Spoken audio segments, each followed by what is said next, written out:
professora Poliana aqui do Departamento de Morfologia, passando para mostrar para vocês um pouquinho de generalidade da medula espinal. Vamos olhar aqui pertinho? Então, olha só, vamos ver aqui a medula espinal dentro do canal vertebral.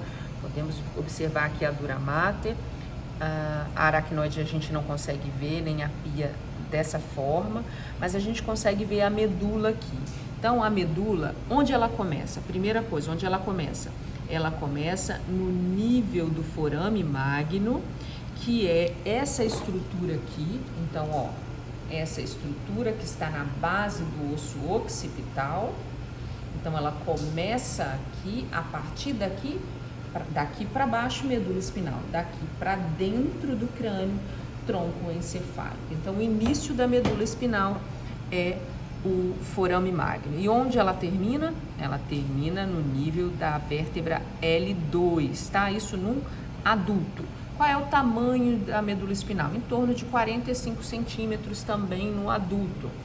Quantos nervos espinais nós possuímos? Então, na verdade, a gente possui 31 segmentos da medula que vão dar origem a 31 pares de nervos espinais.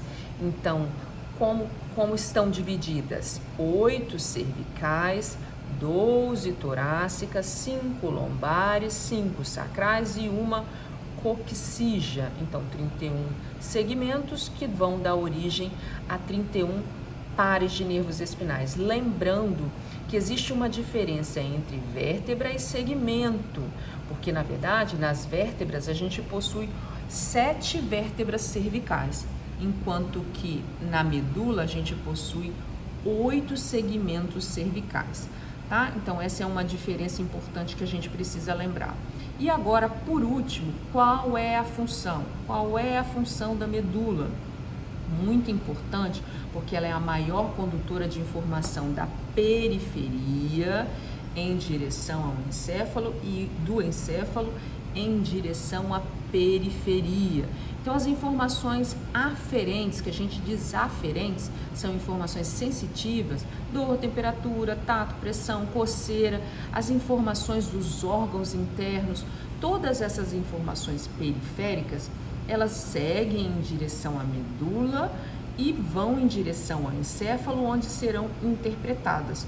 Por outro lado, as informações descendentes ou eferentes, que são informações motoras, que vão em direção, saem do encéfalo em direção à medula, ou seja, passam pela medula e vão em direção aos órgãos internos e aos membros superiores e membros inferiores, em direção à periferia. Então, a função da medula é conectar a periferia ao encéfalo nas duas direções, na direção descendente, ou seja, motora, e na direção aferente, com exceção das informações reflexas que chegam até a medula e voltam para a periferia.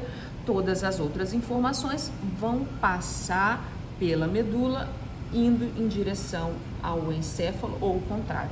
Então, é isso, pessoal. Depois a gente fala mais coisa.